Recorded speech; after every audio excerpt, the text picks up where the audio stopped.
హైదరాబాద్ లో మూసీ ప్రక్షాళనపై రెవెన్యూ అధికారులు దృష్టిని సారించారు. జీహెచ్ఎంసీ సహాయంతో ఇళ్ల కూల్చివేతలు ప్రారంభించారు అధికారులు. మూసీ రివర్ బెడ్ లో మార్కు చేసి ఉన్న 140 ఇళ్లను తొలుత కూల్చబోతున్నారు. మలక్పేట్లోని శంకరనగర్ లో ఈ కూల్చివేతలు ప్రారంభం కాబోతున్నాయి. ఖాళీ చేసిన ఇళ్లను మాత్రమే అధికారులు కూల్చబోతున్నారు. ఎలాంటి ఘటనలు జరగకుండా భారీగా పోలీస్ బందోబస్తును సైతం ఏర్పాటు చేశారు.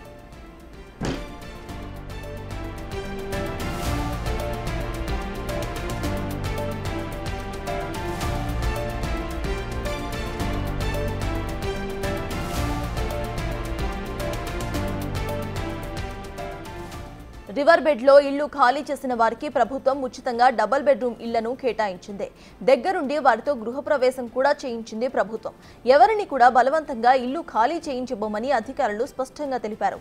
ఎవరూ కూడా ఆందోళన చెందాల్సిన పని లేదని అన్నారు.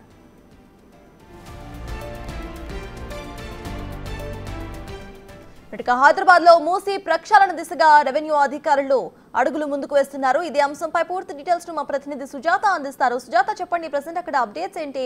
మూసీ ప్రక్షాళన దిశగా కొన్ని ఇళ్లను కూల్చివేత చేస్తున్నట్టు తెలుస్తోంది. ప్రజెంట్ అప్డేట్స్ ఏంటి? మూసీ ప్రక్షాళనలో భాగంగా ఉదయం నుంచి చాదర్ఘట్ శంకర్నగర్ కాలనీలో అయితే మాత్రం కూల్చివేతలు ముమ్మరమయ్యాయని చెప్పుకోవచ్చు. ప్రస్తుతం నేను మూసీ పరివాహక ప్రాంతంలో ఉన్నాను. ఎందుకంటే ఇప్పటికే అటు మూసీ పరివాహక ప్రాంతంలో అసలు ఇళ్లను ఎందుకు ఖాళీ చేయిస్తున్నారు, వాళ్ళు గత కొన్ని సంవత్సరాల నుంచి ఉన్నటువంటి ఇళ్లను ఖాళీ చేయించి వాళ్ళకి అన్యాయం జరుగుతుందని చాలామంది ఆరోపిస్తున్నటువంటి పరిస్థితులు ఉన్నాయి. కానీ అధికారులకి పూర్తి స్థాయిలో సహకరిస్తూ వాళ్ళు పడుతున్నటువంటి ఇబ్బందులని చాలా క్లియర్గా అధికారులకి చెప్పి వాళ్ళు తమంతట తామే డబుల్ బెడ్రూమ్ ఇళ్ళకి వెళ్ళిపోయినటువంటి పరిస్థితి అయితే మనం ప్రస్తుతం చూస్తున్నాము. ఎందుకంటే దానికి ఎగ్జాంపుల్ చెప్పడానికి బిగ్ టీవీ ఒక చిన్న ప్రయత్నం చేస్తుంది. ఎందుకంటే ఈ మూసీ రివర్ అనేది ఇప్పుడు మనం ప్రస్తుతం చూస్తున్నాం కదా, సాధారణ రోజుల్లోనే ఈ విధంగా పొంగి పొర్లుతుందంటే వర్షాకాలం ఏ విధంగా ఉంటుందో తెలుసుకోవచ్చు.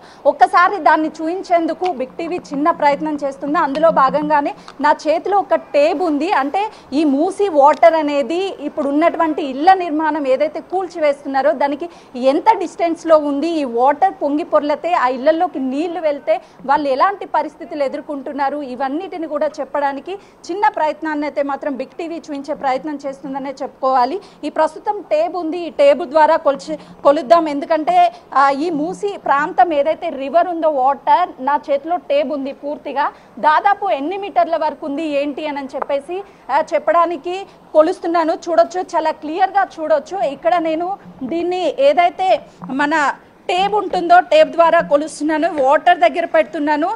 పూర్తి స్థాయిలో అయితే మాత్రము ఇది దాదాపు ఎన్ని మీటర్ల వరకు అంటే వెళ్తూనే ఉందని చెప్పుకోవచ్చు. ఇది దాదాపు మనం చూస్తే చాలా క్లియర్గా దీన్ని స్క్రీన్ మీద చూపించే ప్రయత్నం కూడా చూసిన 11 మీటర్లు అంటే కూల్చివేస్తున్నటువంటి ఇళ్ళకి దీనికి డిస్టెన్స్ 11 మీటర్లు మాత్రమే ఉంది.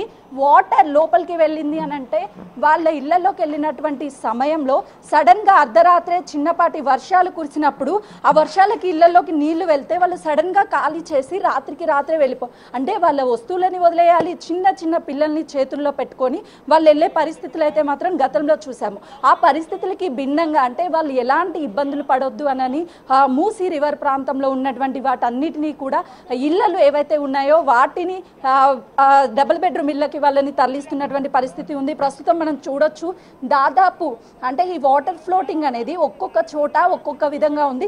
కొన్ని ఇళ్ళు అయితే కనీసము 7 మీటర్లు 2 మీటర్లు 3 మీటర్లు డిస్టెన్స్ కూడా తక్కువగా ఉండి ఇంకా ఇల్లు ఉన్నాయి. ఏవైతే మూసీ రివర్ బెడ్లో ఉన్నటువంటి ఇంటి నిర్మాణాలని ప్రస్తుతం అధికారులు తొలగిస్తున్నటువంటి పరిస్థితి ఉంది. ఆ తర్వాత జేసీబీల సహాయంతో మిగతా వాటిని తొలగించే అవకాశం కూడా కనిపిస్తుంది.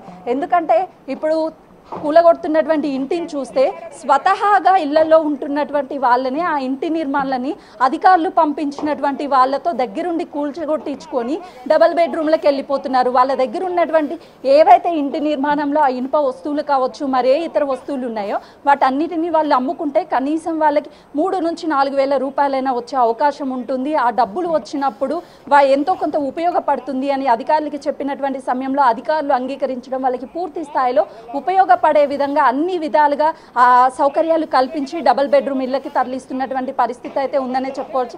ఎందుకంటే చిన్న చిన్న పిల్లలు ఇదంతా చెత్తా చెదారం ఎంతగా మనకి కనీసం 1 మినిట్ నేను అక్కడికి వెళ్ళే ప్రయత్నం చేస్తున్నాను చూడండి స్క్రీన్ మీద.